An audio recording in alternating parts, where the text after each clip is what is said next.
नमस्कार, जन्नत की पुकार में आपका स्वागत है। राम मंदिर में चढ़ावे की चोरी पर कांग्रेस का बड़ा दावा, ट्रस्ट पर उठाए गंभीर सवाल। अयोध्या राम मंदिर में कथित चढ़ावा चोरी और ट्रस्ट की कार्यप्रणाली को लेकर सियासत तेज हो गई है। कांग्रेस के वरिष्ठ नेता शक्ति सिंह गोहिल ने प्रेस कॉन्फ्रेंस में दावा किया कि मंदिर की सीसीटीवी फुटेज में कई बार चोरी की घटनाएं दिखाई दी है और ऑडिट रिपोर्ट में भी चढ़ावे से जुड़ी अनियमितताओं का उल्लेख है। उन्होंने राम मंदिर ट्रस्ट, जमीन खरीद, सुरक्षा व्यवस्था और निर्माण से जुड़े कई गंभीर सवाल उठाए। साथ ही बीजेपी पर आस्था के मुद्दे का राजनीतिक लाभ लेने का आरोप लगाया। आइए सुनते हैं प्रेस कॉन्फ्रेंस में शक्ति सिंह गोहिल ने क्या कुछ कहा। प्रेस और मीडिया के सभी साथियों का दिल से स्वागत करता हूं। बारिश का माहौल होते हुए भी आप यहां पर पधारें, इसके लिए धन्यवाद भी करता हूं। आज की मेरी प्रेस कॉन्फ्रेंस की शुरुआत में रामचरितमानस के बालकांड की चौपाई, जो कि आज के दौर में बहुत रिलेवेंट है, उस चौपाई की पंक्तियों से शुरू करना चाहूँगा। उसमें लिखा है, अति हरि कृपा जाहि पर होई, अति हरि कृपा जाहि पर होई, पाँव देह एही मार्ग सोई। माने जिसके ऊपर ईश्वर की बहुत कृपा होती है वही नेकी के रास्ते, सही रास्ते या धर्म के रास्ते चल सकता है। अगर आप सही काम कर रहे हो, आप नेकी के रास्ते चल रहे हो, आप धर्म के रास्ते चल रहे हो, तो मानो कि आपके पर ईश्वर की बहुत कृपा है, तभी आप ये कर सकते हो। राम मंदिर की चंदा चोरी ने साबित कर दिया कि ट्रस्ट को अपने दिमाग से निकाल के बनाने वाले प्रधानमंत्री जी या जिनको वहां मंदिर में लगाया, उनमें से किसी के ऊपर भगवान की कृपा नहीं थी। क्योंकि भगवान की कृपा होती तो चोरी नहीं करते, वो सत्य के रास्ते, धर्म के रास्ते, नेकी के रास्ते चलते। पर ये जो हुआ, इसका मतलब साफ है कि इन लोगों के ऊपर भगवान की कृपा नहीं थी, इसीलिए ये चंदा चोरी हुई है। राजनीति में मेरा भी बहुत लंबा दौर हो गया, आप सब प्रेस मीडिया के साथी भी देखते होंगे।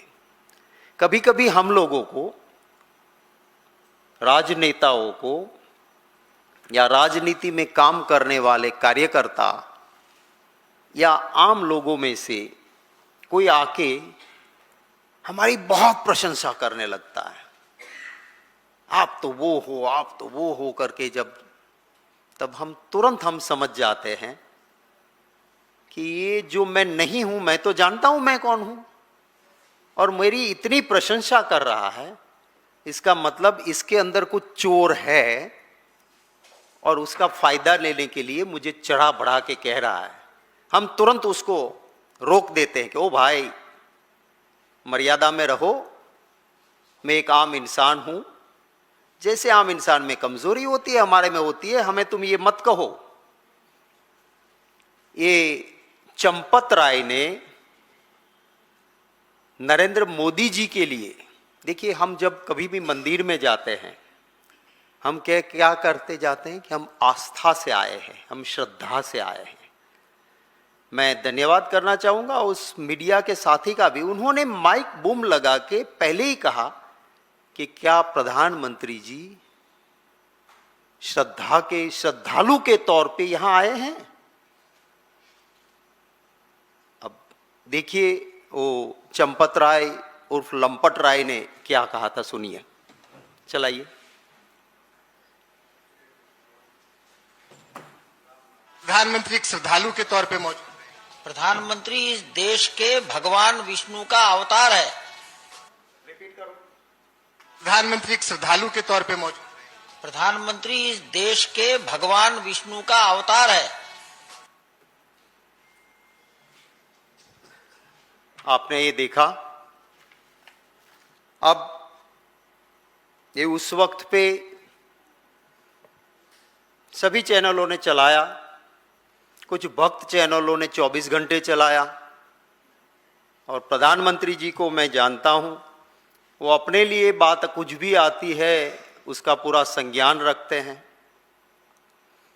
उनकी जिम्मेवारी बनती थी उसी वक्त इस लंपट राय को पहचानने की कि मैं एक आम इंसान हूं, कमजोरी से भरा हुआ हूं, और मुझे विष्णु का अवतार कह रहा है, जरूर इसके अंदर चोर है।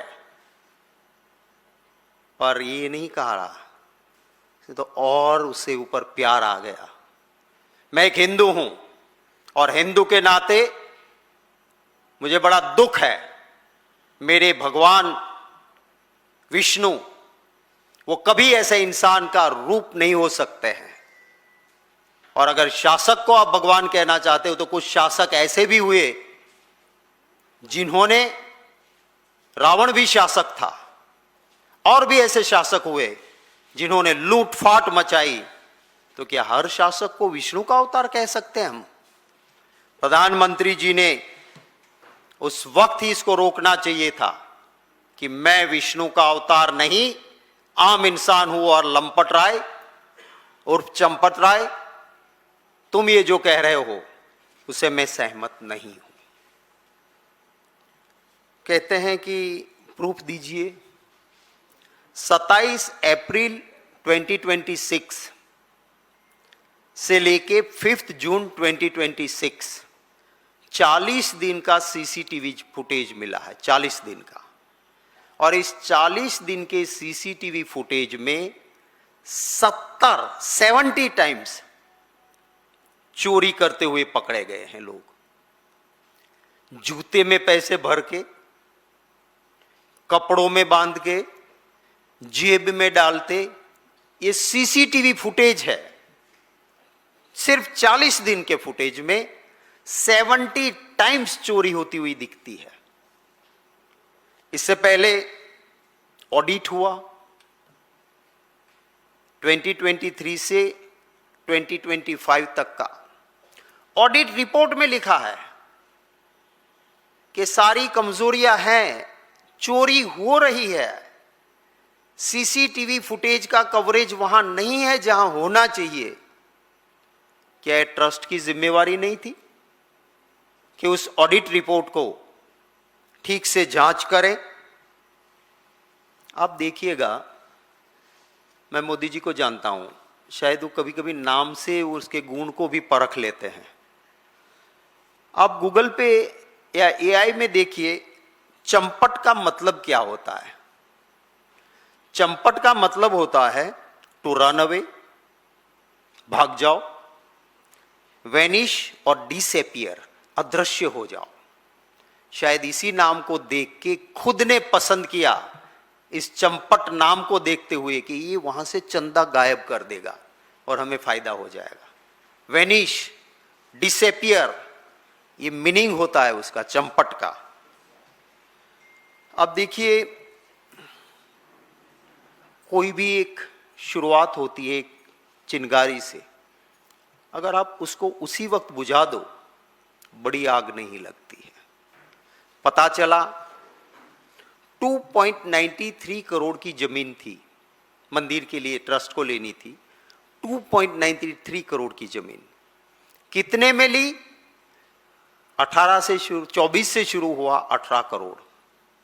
2.93 करोड़ की जमीन, अगर उसी वक्त पूरे ट्रस्ट को बर्खास्त करते, ये चंपट राय को निकाल देते, तो आज ये नौबत नहीं आती।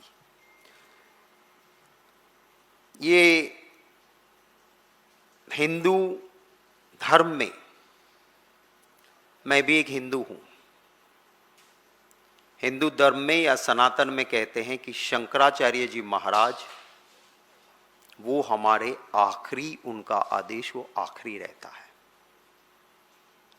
शंकराचार्य जी महाराज ने कहा कि अभी मुहूर्त ठीक नहीं है, पर चुनाव आ रहा था, इनको मुहूर्त से क्या लेना देना था? ना इनको भाजपा को, ना हिंदू से लेना देना है, ना राम से लेना देना है, ना शंकराचार्य जी से लेना देना है। शंकराचार्य जी ने मना किया कि जिस वक्त तुम ये कर रहे हो, वो मुहूर्त ठीक नहीं है, मत करिए इसको। इन्होंने क्या किया, बात ठुकरा दी और उस वक्त मंदिर का फंक्शन किया कि जब उनको चुनाव में फायदा होना था। माने भगवान का, मैं रोज मेरे भगवान को प्रार्थना करता हूं, भगवान श्री राम को याद करता हूं, मैं मेरी कुल देवी मां की पूजा करता हूं, मेरे इष्ट देव की आराधना करता हूं, पर मेरे भगवान को मैं राजनीति में वोट बटोरने के लिए या नोट बटोरने के लिए मैं मेरे देवी देवता या भगवान का उपयोग नहीं करता हूं। ये भाजपा वाले और खासकर आज के दौर में जो बैठे हैं वो सिर्फ और सिर्फ भगवान के नाम पे अपनी रोटी सेकते हैं। कुछ लोगों ने उस वक्त भी कहा, पहले शंकराचार्य जी ने भी मना किया, कोई नहीं गए वहां, एक भी शंकराचार्य जी, पर इनको सिर्फ राजनीति करनी थी। कुछ लोग सोशल मीडिया में उस वक्त भी लिखते थे कि काला तो कन्हैया होता है। भगवान श्री राम फेयर स्किन थी, उसकी जो चेहरे पे तेज था, उसकी जो स्किन थी वो फेयर थी, काले नहीं थे। तो लोग उस वक्त भी सवाल करते थे कि मूर्ति काली क्यों बनाई। कुछ लोग ये भी कहते थे कि राम का मंदिर कहीं पर भी, हर गांव में राम का मंदिर है, वहां जाएंगे वहां राम दरबार होता है। माने भगवान श्री राम, सीता मैया, पूरा राम दरबार वो रहता है, परिवार रहता है। शायद मोदी जी ने छोड़ा तो इसके मतलब ये तो नहीं कि वहां मंदिर में आप राम दरबार नहीं रखो। सीता मैया का आप हर मंदिर में जाओगे, राम जी के साथ सीता मैया आपको मिलेगी मिलेगी मिलेगी। ये पहली जगह बनी जहां सीता मैया का स्थान नहीं है। मैं आपको ये भी, शायद आप में से बहुत लोगों ने इसको देखा भी होगा, जो एसआईटी ने एफआईआर दर्ज की है, अगर ट्रस्ट के पास जब आप किसी को काम सौंपते हो, आप उसका आधार कार्ड लोगे, आप उसकी डिटेल लोगे, आप उसका इतिहास लोगे, यहां पे एक्यूज्ड का नाम लिखा है, बाप का नाम पता नहीं, एड्रेस अननोन। इसका मतलब यह हुआ कि ट्रस्ट के पास या तो पूरी डिटेल रखी नहीं या ट्रस्ट ने एसआईटी को दी नहीं। बाप का नाम पता नहीं, एड्रेस पता नहीं, ऐसी कंप्लेन क्यों हो सकती है जब आप ट्रस्ट में किसी को नौकरी पे रखते हो। एक और बात है, पूरे ट्रस्ट को धर्म गुरुओं की मांग के अलग हटके मांग से मोदी जी ने खुद चयन किया कि ट्रस्ट कैसा होगा। सुप्रीम कोर्ट में भी सेंट्रल गवर्नमेंट में मोदी जी की सरकार की एफिडेविट अपनी तरफ से ट्रस्ट बनाने की आई। तो जिम्मेवारी किसकी बनती है? अगर मैं किसी को अपॉइंट कर रहा हूं और वो कुछ गलत करता है तो मेरी भी जिम्मेवारी आती है। और वैसे भी पहरेगर या जिसे हम चौकीदार कहते हैं, वो चुप नहीं रह सकता है। अटल जी ने बहुत अच्छे से कहा कि पहरेदार जब भौंकता नहीं है, चुप रहता है, इसका मतलब होता है कि वो चोर से मिला हुआ है। अटल जी की वो वीडियो सुनाइए। अगर पहरा देने वाला कुत्ता न भौंके तो समझना चाहिए कि वो चोरों को जानता है। रिपीट करो। अगर पहरा देने वाला कुत्ता न भौंके तो समझना चाहिए कि वो चोरों को जानता है।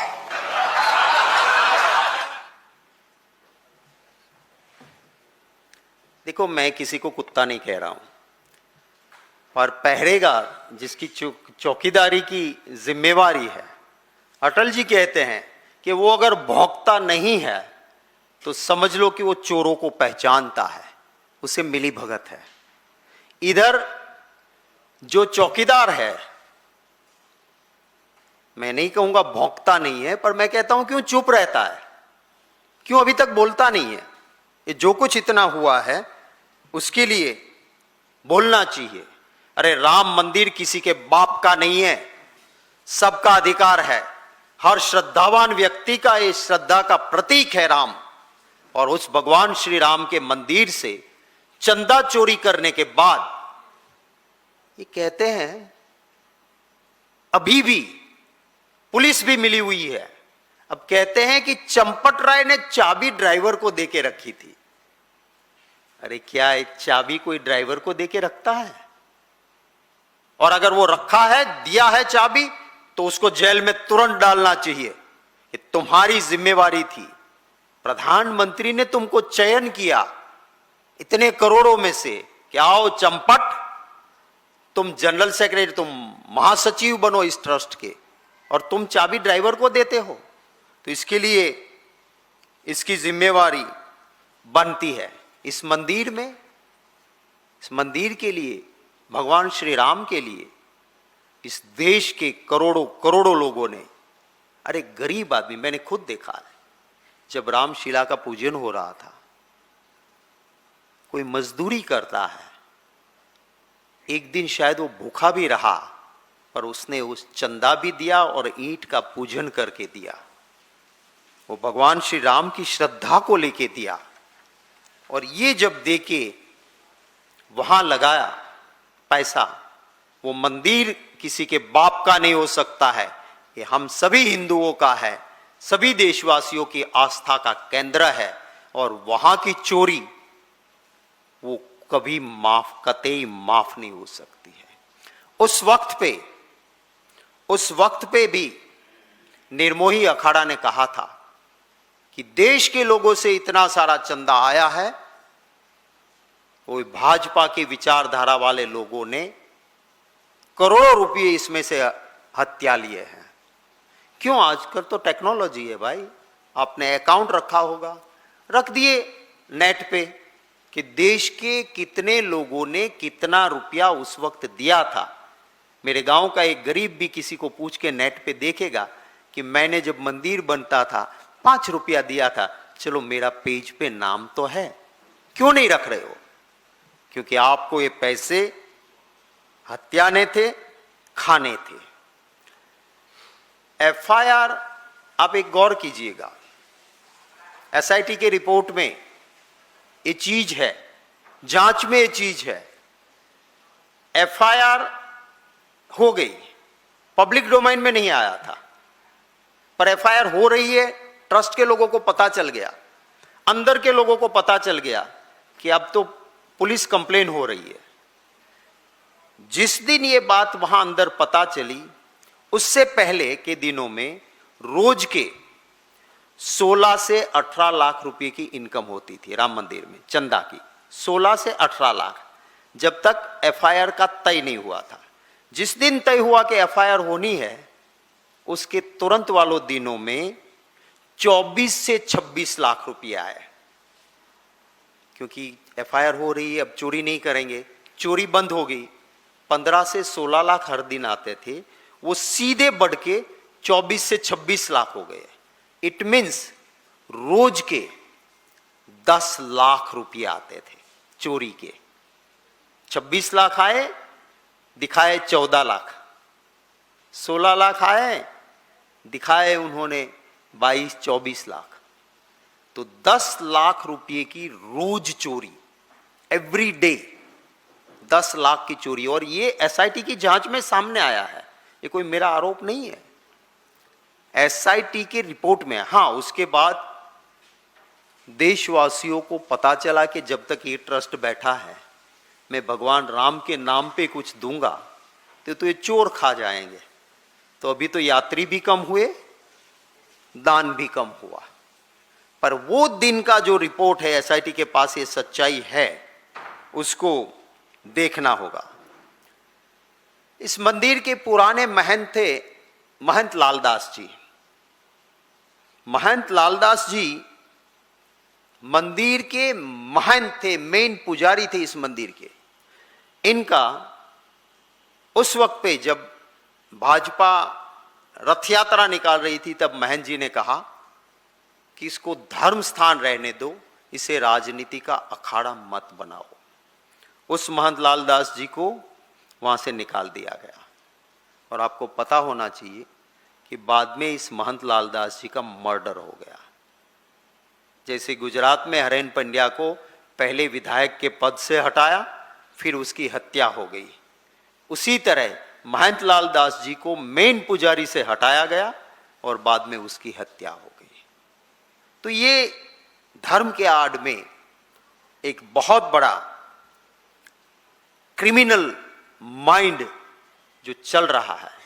तो इसमें हमारी कांग्रेस पार्टी की ओर से हम मांग करते हैं, हमारी पहली मांग है कि तुरंत, क्योंकि मैं क्रिमिनल ज्यूरिस्पोंडेंस, गुनाह के न्याय शास्त्र का विद्यार्थी रहा हूं, और ऐसे किस्सों में, ऐसी घटनाओं में क्रिमिनल ज्यूरिस्पोंडेंस कहता है पहला कदम क्या होना चाहिए कि जहां जांच करनी है, उस जिस के कंट्रोल में है उसको हटा देना चाहिए, तभी सही जांच हो सकती है।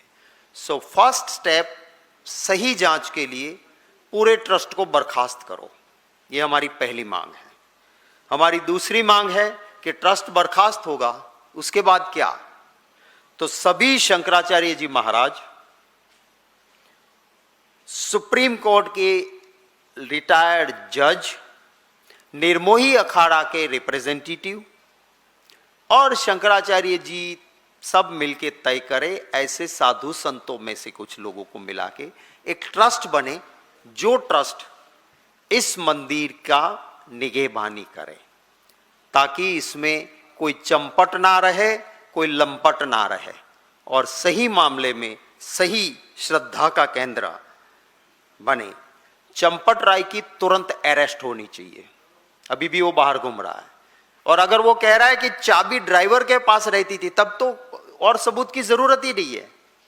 जो काम तुम्हें देखना था, वो चाबी अगर आप तुम्हारे ड्राइवर को देते हो, तब तो तुम सीधा ही हो गया कि तुम अंदर। तो इसकी तुरंत अरेस्ट होनी चाहिए। सुप्रीम कोर्ट की सीधी निगहबानी में इसकी सीबीआई या सुप्रीम कोर्ट के द्वारा गठित एसआईटी के जरिए, under the supervision of the supreme court, इसकी जांच होनी चाहिए। मोदी जी, एक और मांग है कि मोदी जी देश की जनता की माफी मांगे कि उनकी गलती थी कि साधु संतों की बजाय चंपट राय को और मेरे चहीते लोगों को ट्रस्ट में लगाया, वो मेरी गलती थी। और आखिरी मांग है कि मोदी जी देश की जनता को बताएं कि उन्हें विष्णु भगवान का अवतार चंपट राय ने कह के हिंदू समाज की भावना का अपमान किया है, और इसके लिए मैं माफी मांगता हूं। आम इंसानों की तरह कमजोरियों के साथ जीने वाला मैं एक इंसान हूं और भगवान विष्णु का अवतार नहीं हूं। मुझे ये कहा गया और आज तक मैं चुप रहा, इसके लिए भी देश की जनता की माफी मांगता हूं। ये हमारी मांगे हैं।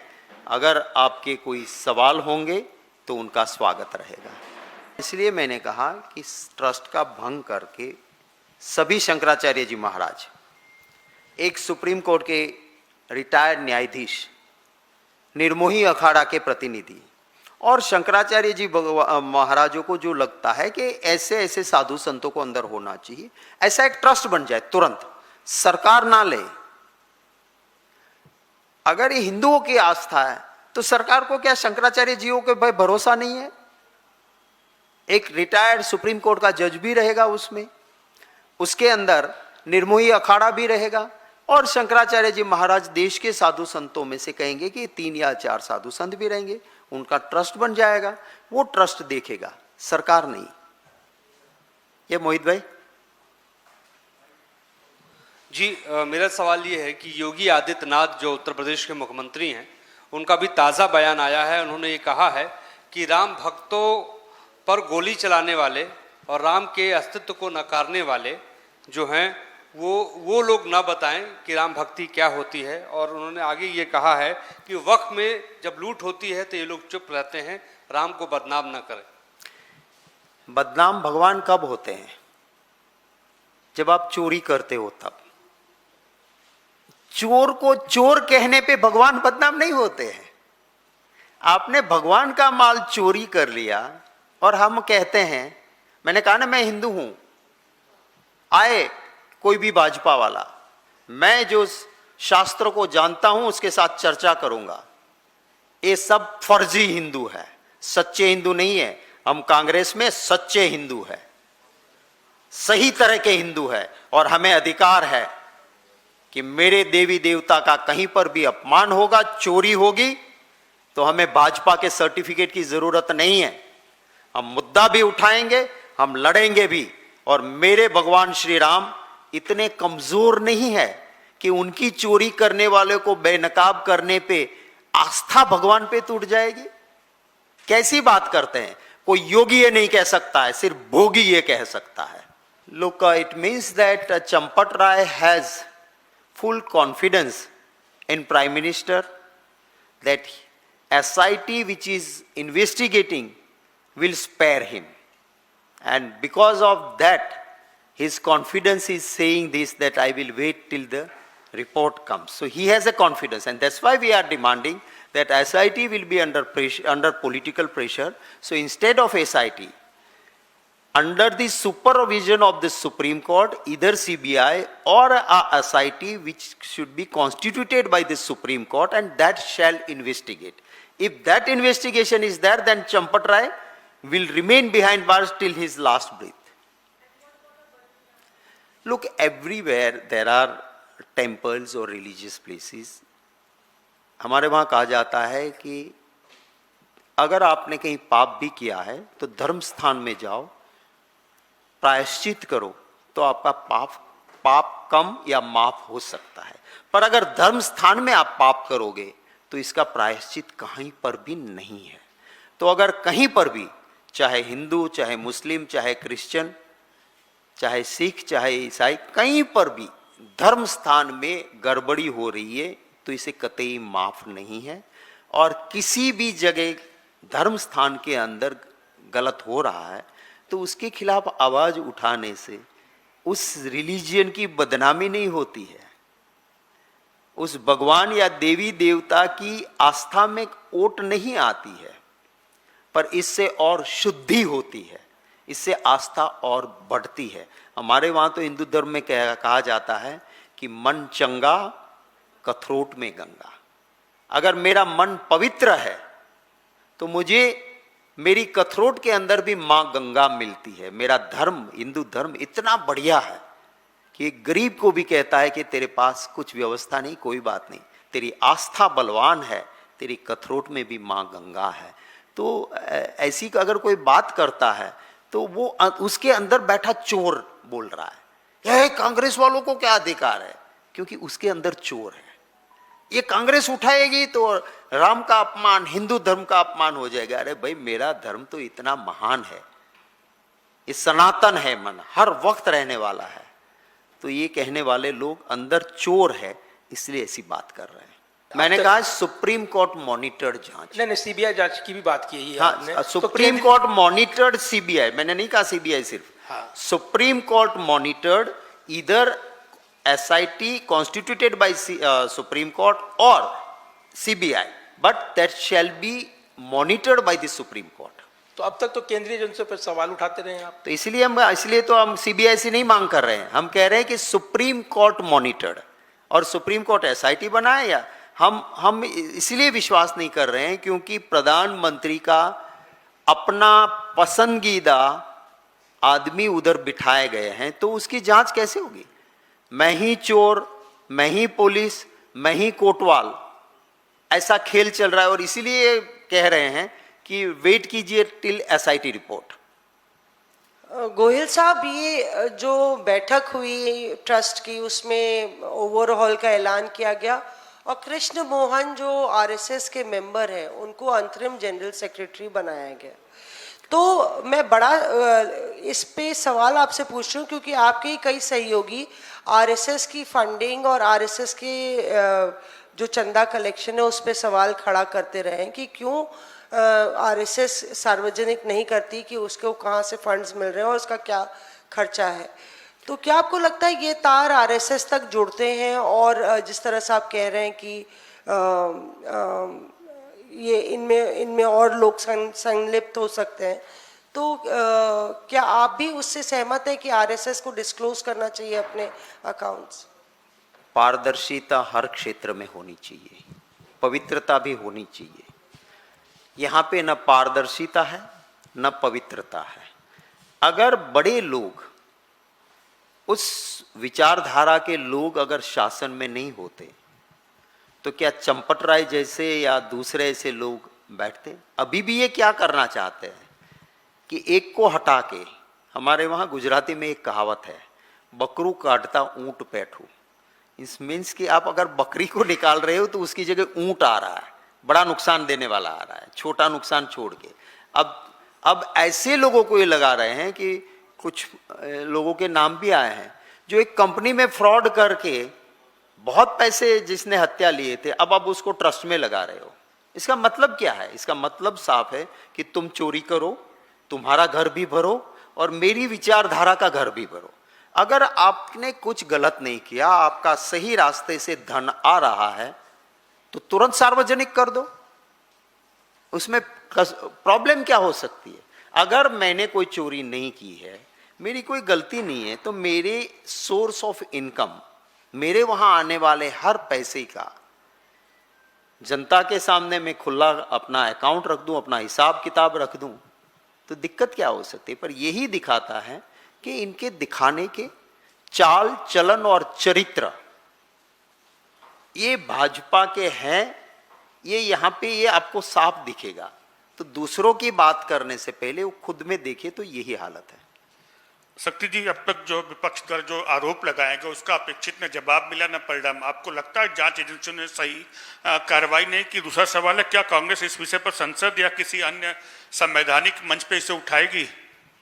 देखिए, सबसे बड़ी अदालत होती है पॉलिटिकल पार्टी के लिए जनता की अदालत।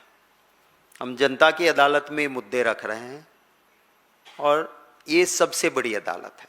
हर ऐसी जगह जहाँ पे मेरी शिष्ट नेतृत्व को लगेगा कि न्याय के लिए यहाँ आवाज़ उठानी है, वहाँ हम ज़रूर उठाते रहेंगे। लोगों के बीच भी ये बात जाए, ज़रूरी है, क्योंकि वरना ऐसे चोर चंपट राय को निकाल के दूसरे ऐसे ही उससे बड़े चोर को बिठाएंगे, तो इससे ना धर्म का भला है ना देश का भला है। सिर्फ अगर घर भरता है तो भाजपा के नेताओं का, उनकी विचारधारा और उनकी सोच के लोगों का घर भरता है और भगवान के नाम पे ये चोरी चल रही है। देखिए सिद्धार्थ भाई, पहले सवाल जो आपका है कि प्रधानमंत्री जी चुप क्यों हैं, मैंने अभी अटल बिहारी वाजपेयी जी की एक वीडियो दिखाई, शायद आप आए उससे पहले। तो उस वीडियो में वो कहते हैं, मैं नहीं कहता हूँ, मैं किसी को कुत्ता नहीं कहता हूँ, वो कहते हैं कि अगर पहरेदार कुत्ता चुप रहता है तो समझ लो वो चोर को जानता है, चोर से मिला हुआ है। प्रधानमंत्री जी चुप रहते हैं, इसका मतलब क्या हुआ? चंपट राय को किसकी पसंद थी? प्रधानमंत्री जी की खुद की पसंद थी, उनको लेके आए। हाँ, मोदी जी को मैं जानता हूं, वो उनके लिए ना हिंदुत्व, ना आइडियोलॉजी, ना शख्स, ना पक्ष, वो खुद के हैं। उसको लगेगा कि हाँ, अगर योगी जी को खत्म करने से भी फायदा है। उनको लग रहा था कि छत्तीसगढ़ का भाजपा का मुख्यमंत्री पहले जो थे रमन सिंह, वो थ्रेट बन सकते हैं, काट दो उसको। उसको लगता था मध्य प्रदेश का हमारा मुख्यमंत्री भाजपा का, उसका कद बड़ा हो रहा है, मेरे लिए कल थ्रेट बन सकता है, उसको काट के सेंट्रल में ले आओ ताकि ना रहे। वसुंधरा राजे जी पॉपुलर है, वोकल है, भाजपा की मुख्यमंत्री है राजस्थान में, कल को मेरे लिए थ्रेट बन सकती है, खत्म करो उसको वहां से मुख्यमंत्री के पद से।